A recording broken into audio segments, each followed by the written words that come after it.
I think it's important that people start to align themselves with Palestinian resistance. We are calling for complete divestment by Colombia from any company complicit in Israeli apartheid and colonization in Palestine. Israel is notorious for creating propaganda that sides their one-sided massacre against Palestinians. I think at this point, it is undeniable that anti-Semitism is real, it is pervasive, and it is systemic across Harvard University. So right behind me was the site of an installation that my classmates put up with quotes from the PFLP, the Popular Front for the Liberation of Palestine, which is a US-designated terrorist group. And what I found really remarkable about that installation, besides the fact that it had quotes from a terrorist organization, besides the fact that it called for the boycott of the world's only Jewish state, besides the fact that it called for violence against Jewish people, we Jewish students are not allowed to have our menorahs on campus overnight for the fear it will be vandalized. But this installation, which traveled all over the university, and it actually had Harvard police protect it 24/7. So when we talk about double standards, right behind me is a great embodiment of how Jews are treated qualitatively differently than other minority groups here on campus. I took classes that challenged me to go beyond my intellectual limits. I took classes that spoke about settler colonialism, apartheid, ethnic cleansing in the context of Israel-Palestine. Not because I agreed, but because I thought in an institution of higher learning, that's what we need to do. But we were taught as fact, not as political conjecture, as fact, that Jews have internalized the ways of Nazi Germany. That the Holocaust is analogous to the experience of Palestinians under the Israeli occupying forces. Right where we are now was the site where 10, 12 days after October 7th, about 100, 200 Harvard Divinity School students and faculty members gathered for a protest, and the protest called for the divestment from the Zionist entity. It called for the freeing of Palestine from the river to the sea. It talked about globalizing the Intifada. So being a Jewish student, living 50 feet away, taking classes in these buildings, seeing your classmates, seeing your friends so shortly after October 7th, not condemning Hamas, not standing with Jewish students, but actually standing for the cause of the oppressors, was really daunting. And that was my first real experience at Harvard Divinity School and at Harvard University, broadly speaking, of Jewish lives don't seem to matter as much. One night during the encampment, things got incredibly heated on campus. There were masked mobs chanting to bomb Tel Aviv and telling Jewish students to go back to Europe, to go back to Poland. And it actually got so bad that the group of Jewish students that were on campus that night were practically forced off campus and chased off by this mob that was screaming at them to go back to Poland, telling them that they were all inbred and have no culture.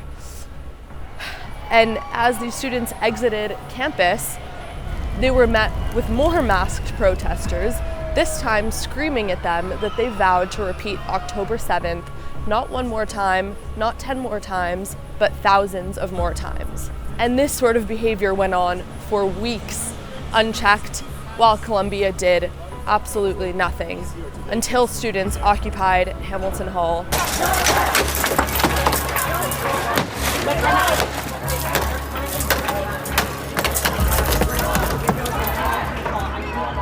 Columbia, after about a day, was forced to finally take action and remove them. But at that point, the damage had already been done.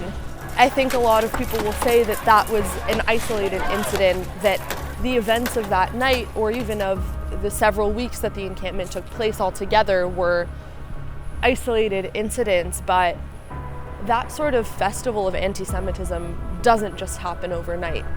That's the direct result of decades of unchecked anti-Semitism brewing at universities like Columbia, and administrators not wanting to even acknowledge the problem.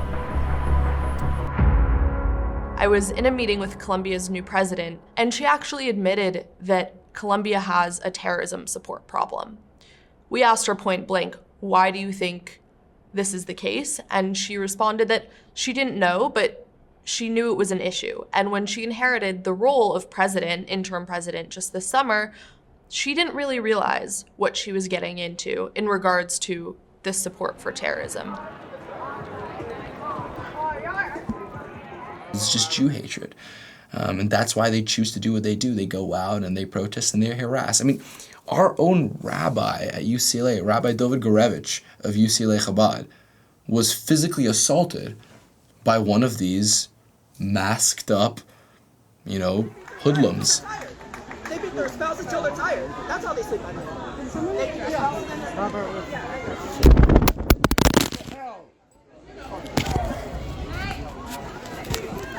You want to talk about something? Record. Make sure you record really good. Tell me how much you love America, maybe. Come on. Pedophile rabbi. I'm going to make that phone disappear. Sure. Back off. Back I'm off. not touching you, so don't Yeah, you're assaulting me. You're threatening me. How the I threatening you? You know what assault means? Assault means you're threatening me. You're threatening me. And you're live right now. So you better watch it. Back off. Back off! Back off! Back off! Don't put your hands on him. Back off! Back off! Why don't you show your face, brave man? Huh? He's so brave. Why are you covering your face?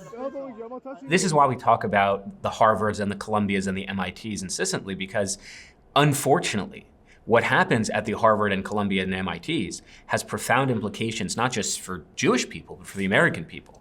These are the future lawyers and doctors. These are the future policymakers and judges. These are the future thought leaders and authors that your children will be reading. And if it is that upper echelon of society, if it is the most progressive, the most elite, the most empathetic, sensitive, and intelligent, who are the same ones calling for an intifada and the freeing of Palestine from the river to the sea, then it becomes a much deeper issue. Behind me is really the heart and soul of Harvard University. This is Widener Library. This is one of the largest university libraries in the world. This is really, when you think of Harvard, when you think of its academic rigor, when you think of its intellectual discourse, you really think of Widener Library, which makes it all the more confounding, all the more difficult that this was the site of more than 1,000 students and professors shortly after October 7th. They gathered right here. Saying Harvard invests in genocide and in baby killing. A student speaker gets up and says that they're not going to condemn the resistance, and who are we to tell the Palestinian people how they can or can't resist. We refuse genocide and ethnic cleansing. This should be universal truth. We're here today because Palestinians deserve recognition of the full spectrum of their humanity.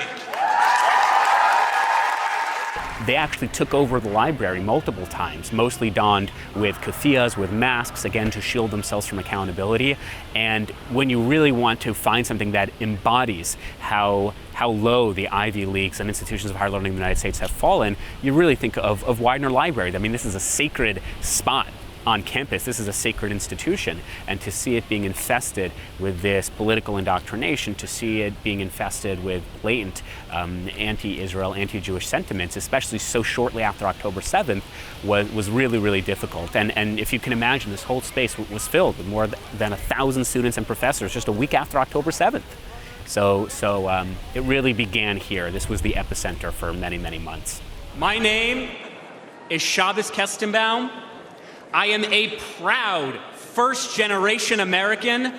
I am a proud Orthodox Jew. And as of 5 months ago, I am the proud plaintiff suing Harvard University for its failure to combat anti-Semitism. When I talk about anti-Semitism at Harvard, I actually go back about 100 years ago, because the president of the university was a man by the name of Abbott Lowell. President Lowell was a Nazi sympathizer, he was an anti-Semite, and he instituted quotas on how many Jews would be permitted to the university. And to me, what's most shocking about the quotas is its relevance in the 21st century, because there were actually more Jews at Harvard University as a percentage under the quota system than there are today. It's not because Jews got dumber over time, it's because there has been a deliberate campaign to crack down on the amount of Jews at the university. Hearing my professor and my peers justify the rape of women, the kidnapping and slaughter of children, the murder of the elderly, of Holocaust survivors, because of this binary, overly simplistic framework that intrinsically, or inherently, I should say, demonizes Jews on the basis of identity, was when it began to hit me that this is something that over the course of dozens of years had been slowly normalized. And what scares me even more is that so many people at my university and beyond are still not aware of how harmful that worldview is. The reality is and was, there was a significant amount of students and professors who viewed in positive ways the boycott, divestment, sanction movement at Harvard University.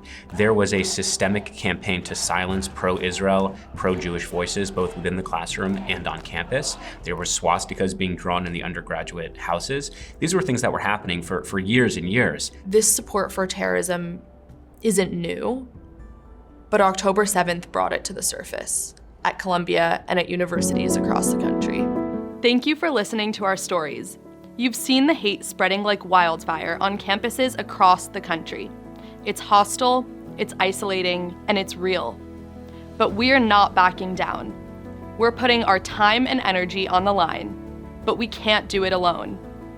Students need more resources and support to stand up against anti-Semitism, and you can help us receive those resources. Right now, there's a crucial election for the World Zionist Congress.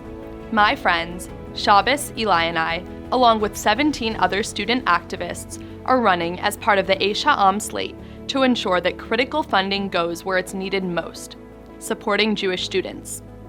For just $5 and 3 minutes of your time, you can help us access the resources to fight anti-Semitism on our college campuses where it is so sorely needed. Vote now for Aish Ha'am. Take a stand and join us. Thank you.